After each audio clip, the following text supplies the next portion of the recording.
Welcome to Sports Overtime. Gabriella, Patrick Walsh, we had a great week of shows here, Southeast Sports Plus. Yeah, we broke down all the biggest sports topics with our friends from across the Nexstar Nation. Here's the best of. And the head coach of the Auburn Tigers, Nick Kleiner, joining us once again. Coach, we thank you so much for your time, as always. With the SEC championships just around the corner, let's just break down your team overall. It's exactly where you expected this team to be. Just where do you see this squad as you now start to play for championships and rings and trophies? Well, first of all, War Eagle, thanks for having me on. We're a young team. We have no seniors, which is kind of unusual. We have 3 juniors that kind of lead the way, and we have a sophomore and 2 freshmen that played really good golf for us. But I think we're a team that's still developing and still learning. We've come a long way since August. I think that's kind of, look at our record and see how we've really improved and played some really, really good golf this spring. Obviously highlighted and led by Jackson Coyven and the other juniors have played really good, and Josiah Gilbert and Cage Pope as well. So we're excited about the opportunity this week. We get kicked off tomorrow practice round, and hopefully we can have our A game and see what happens. Let's dive into Jackson that you just mentioned here, because he is having a really great season so far. In the last 7 starts, he's had 5 wins. Can you just kind of break down what you're seeing in him right now and why he's able to perform so well? Well, he's an elite competitor. He always has been ever since I've known him, since he was a little kid, and his ball striking is elite. I walked with him the last round of our last tournament, and I think the last 10 holes he had 7 birdies, and I think only one of them was outside about 3 or 4 feet. So, he's hitting it where he's looking, and his distance control is phenomenal. His work ethic's phenomenal, and I know he's looking forward to getting out there and competing, because he's a fiery competitor, and I think that's what really carries him the most.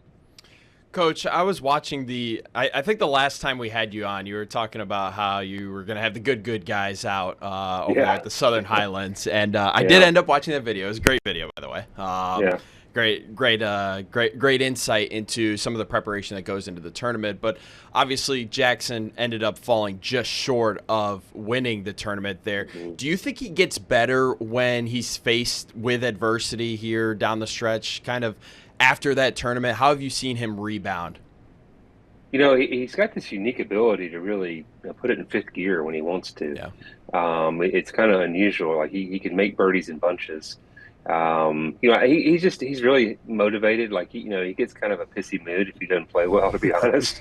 If he finishes like 6th or 7th in a tournament, like the next day he is not in a good mood, because he's a guy that loves to win, and everything he does is evolved about being the best player in the world, and that's what he wants to do. Whether it's achievable or not, we'll find out in due time. But he obviously, like I said, he's an elite competitor. He's an elite ball striker. He understands his game.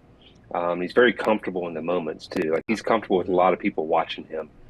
He cherishes that, and he loves it, and he loves to kind of showcase his ability. Do you see that as a separator between someone that's good at the college ranks and those who will go on to the professional ranks? Because I know, and I think you were telling us this the first time we had you on, like you want to be positive on the golf course. You don't necessarily want to be all negative, but if you have an ability to channel that negativity into, improving your golf game, do you see that as like a separator between the good and the great? It definitely. I mean, listen, he's comfortable in his own skin, and I think that's the biggest separator, is just the confidence he plays with, how he carries himself and how much he believes in himself. He knows he can pull it off. He knows he can, if he does what he's capable of, he'll have a chance to win with 9 holes to go. And I think that's what separates the guys. I mean, it separates guys that are average to being great, to be elite. Is a lot of it's self-talk and body language and self-confidence. So stuff that's hard to teach, right? Mm-hmm. Everybody's driven differently, but his achiever mindset and his optimism and his positivity and his confidence is what carries him. It's a perfect segue to my question, because it's always interesting. We see in baseball all the time, if a pitcher's on a heater, if a pitcher's like doing well, he's throwing a perfect game, nobody talks to him, and he's just kind of left alone and left in his own world. When Jackson is on a roll like this, you said you walked with him last time. Mm-hmm. Can you give me some of the topics that you talk about? What are some of the things that you do when a guy is playing so well? And as you mentioned, he is so self-critical about some of the smallest things that us, weekend warriors, we would love to have. Yeah. What are some of the things that you tell him in those moments, and just the way that you handle a golfer as hard as he is right now? Really, you talk about stuff outside of golf a lot of time. And listen, you're only playing golf like 30 minutes. You're spending a lot of time walking. We're talking about other stuff outside of golf. There may be some conversation about wind direction or, you know, competing or, you know, other sports. You know, it could be the playoffs in the NBA, it could be Major League Baseball, it could be college baseball, or whatever it may be. But trying to keep his mind kind of at peace and, you know, focused on something else outside of golf until he gets ready to, you know, his turn and goes through the math and getting ready to hit that shot. Then it's more, you know, business. Now I gotta ask, like, what is he into? Does he have like a favorite? Does he have a favorite NBA team? Does he have like a Major League Baseball team? Well, unfortunally, he likes the Green Bay Packers. Okay, I'm a Dallas Cowboys fan, so we don't get along very well on that stuff. Well, the three of you will. We are too. 75% of this conversation is Cowboys fans. Then he's got the Patriots. It's been a long drought for 30 years, but luckily I was alive in the 90s, so I got to see a good run there. But you know, he loves Auburn sports too. He's always asking about Auburn football and Auburn basketball and recruiting and are we going to be any good and you know things of that nature too. All of our guys love going to the baseball games. Our ballpark now is fantastic and you know it's just a lot of fun to be a student athlete. I wish I could go back and do it again too. Talk about Jeremiah Love out of Notre Dame. Just his overall versatility as we get closer to the draft. I know that there's a lot of smoke and mirrors, but it feels like in a lot of ways it makes perfect sense to pair his talent up with Cam Ward. As we're now, you know, a couple days away from the draft, do you see it more and more as a realistic possibility for Tennessee? You know, it's funny because I hear some people say, like, oh, it'd be great to pair him up with Jaden Daniels. That'd be a great combination. But the Titans can't draft him because they're not ready yet. Right. And I'm like, that's the dumbest thing I ever heard, all right? Look, he could very well be the best player in the draft. So if you can get him at 2, 3, 4, or 7, I don't care. If he's the best player in the draft, you go take him. He's electric. So the comp that we've used a lot around here, and Mike Borgonzi used it, was Jahmyr Gibbs, because he is a 3-down player, a home run hitter, but he's bigger than Jahmyr Gibbs. Yeah. He's a couple inches taller. He's 15 pounds bigger, and you know the speed is virtually the same if he's not a tick faster. And you know if you watch the tape, you know just watch the tape. He is electric, and you know he's a guy.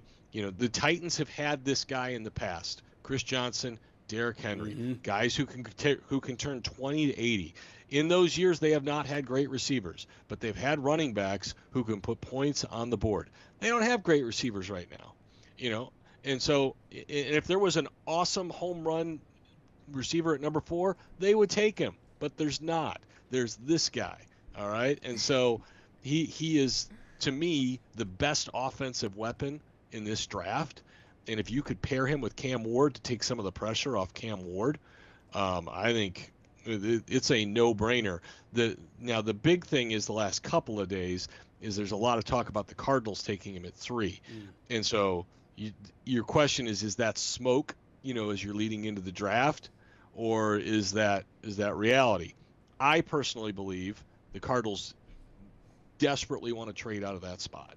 And I will be stunned if they don't end up trading out of that spot, either with the Cowboys or the Chiefs or someone else for that matter. Because you know, if Arvell Reese does go 2, somebody is going to want to trade up to 3 to get David Bailey.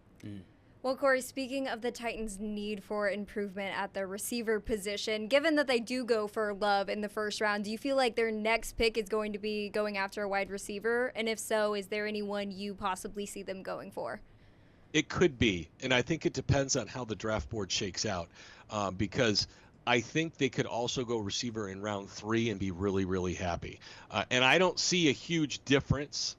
See, like the difference between Love and the next set of running backs is a chasm. All right.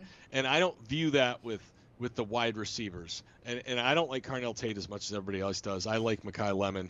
But if they do want to go receiver in round 2, and if Denzel Boston is on the board, and you could go Love and Boston, I mean, you have transformed your offense in one draft.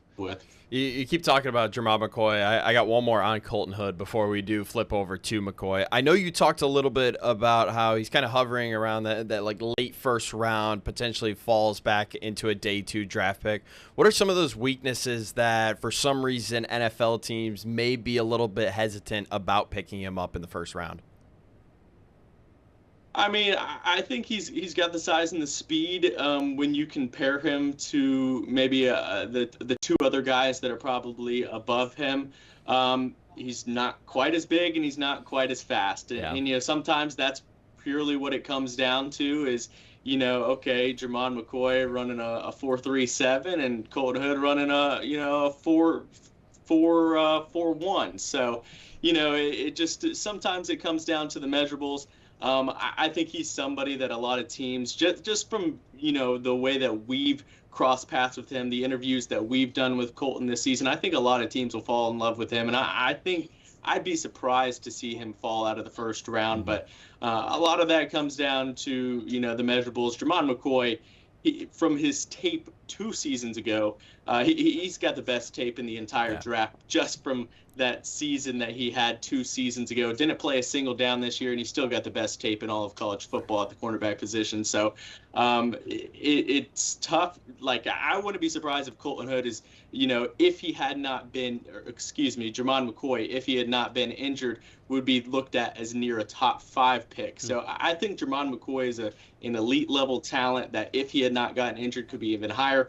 Colton Hood, he's just, right there with, I believe it's the cornerback at LSU whose name is escaping me right now. I believe is the other one who's looked at as a first-round draft pick. So I think it's going to go McCoy, the cornerback from LSU, and then Hood right there at the end of the first round. And stay with us here on Sports Overtime. Much more to come. Yes, and remember, you can watch our show, Southeast Sports Plus, Monday to Friday from 2 o'clock to 4 o'clock on the free WKRG Plus app. You can download the app on your Apple TV, Roku, Fire TV, and Samsung TV device.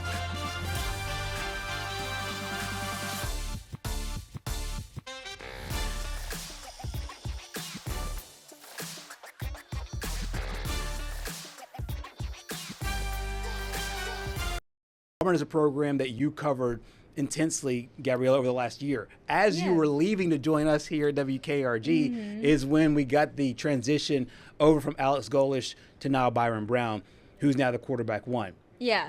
We kind of have proof of concept if a guy leaves with a coach to go to a new system, there could be some success. Right. We would think that in South Florida to Auburn. Yeah. However, after Saturday and after the 8A game, it does feel like there might be some concern areas. A little bit, I think so. I don't think it's time for Auburn fans to panic like it was just the spring, but it does bring up a little concern, mainly because I feel like the positive side to bringing over players from USF has been like it's going to work great for Alex Golesh because he's worked with these players, he's bringing them over. There's going to be a lot of success in this offense. But after the spring game, it didn't really feel like the offense was as developed as people had thought it would be under Alex Golesh with having so many players who have already experienced his offense. So that's where I do see a little concern. And honestly, it was the way that Alex Golesh talked about Byram in the press conference after the game that really made me kind of question, is there something going on? Because he got up there and he didn't really have a whole lot of great things to say. And, the first thing he said was, honestly, I didn't think Byram saw it great today. Yeah. And so that's where it starts to bring up the questions of, okay, so is he maybe not ready for the SEC level? But obviously, it's still spring. We have the fall, like things can be worked out here. Yeah, I think that your point speaks directly to why Auburn fans could be shaky about what was going on with that offense going into it. Yeah. Patrick, juxtaposing what she just referenced on the front end of this about how Byron Brown struggled not seeing it well, all of the talk before from head coach Alex Golesh was, it is great to have all these guys who know our culture in this building now on the field. Do you think that what he was saying after Saturday just might be a way to, get him more mentally ready? What are your overall thoughts here? Because it just feels like everything he said on the front end was like, it's a net positive to have Byron Brown back because of what he brings to the offense and understanding the offense as well as he does. Well, what I will say is the fact that we're only in the spring game and it's your first spring game on the Plains, and seeing as what Auburn has gone through the last few years with the quarterback controversy and just unable to find a guy that's able to lead this Auburn team. You and I have talked about if Auburn could just have a somewhat decent offense, then they'd be a really good team.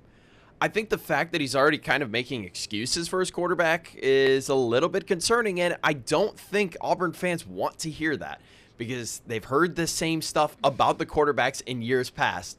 And yes, I know Byron Brown was on one of the most prolific offenses last year under Alex Golesh. Yeah.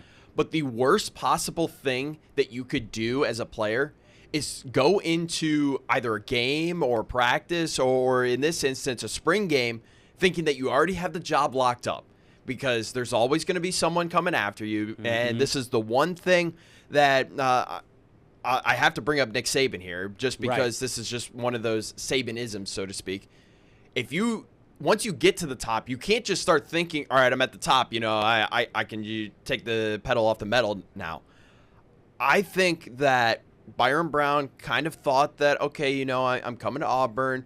He heard all the noise. He's not used to this because he's just coming from USF. Mm-hmm. They don't get as much noise as, per se, an SEC program, let alone Auburn. Right. I think he kind of, sailed it in this spring, and that's something that's a little bit concerning. And I do think that his performance in the spring game, 2 interceptions and a fumble, kind of reflects that. Yeah, 85 yards, I think is what the total number was there in the spring game. 7 of 14, as Patrick mentioned, he threw the ball to the defense 2 times there in that football game. Mm-hmm. And he also lost a fumble as well.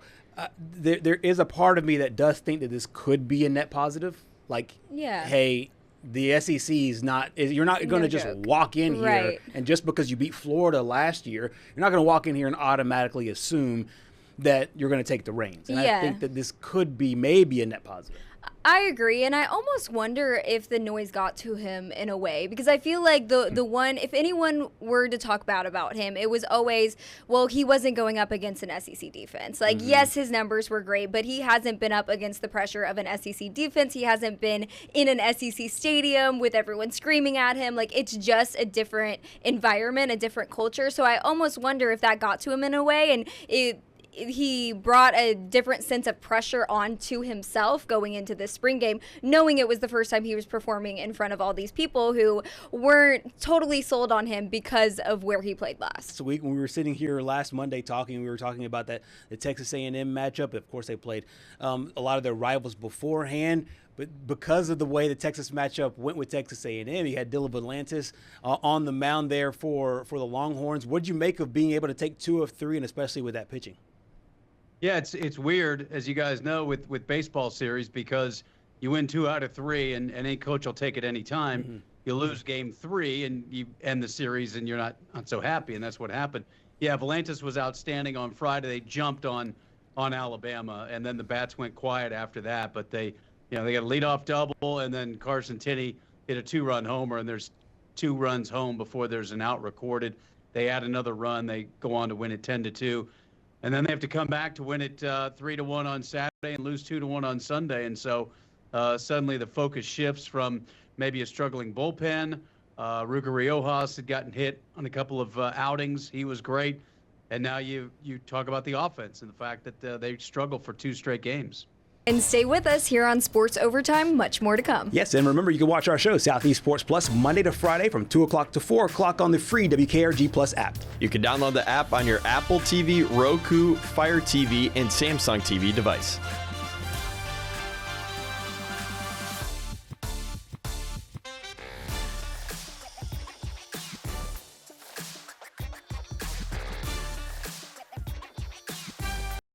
Now head over to Arkansas and check in with our good friend Courtney Mims.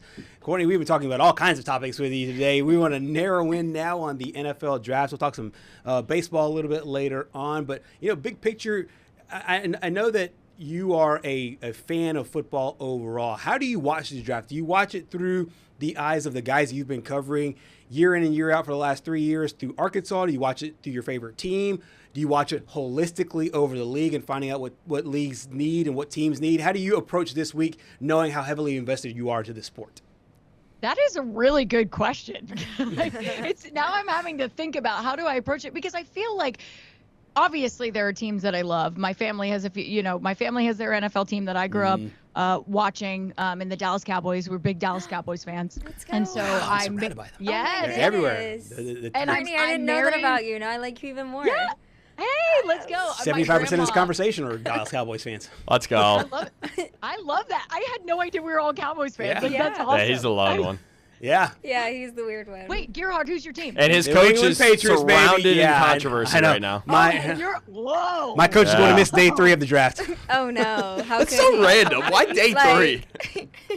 So do you watch this draft and you're like, no distraction, even though our coach is the biggest talking point in But the don't entire worry, sport, he's getting it pretty together much. day 3. He's getting us together. Honestly, day 3 is when everything turns around. That's our show tonight. Thank you so much for joining us for Sports Overtime. And remember, you can watch our show Southeast Sports Plus weekdays from 2 to 4 p.m. Good night.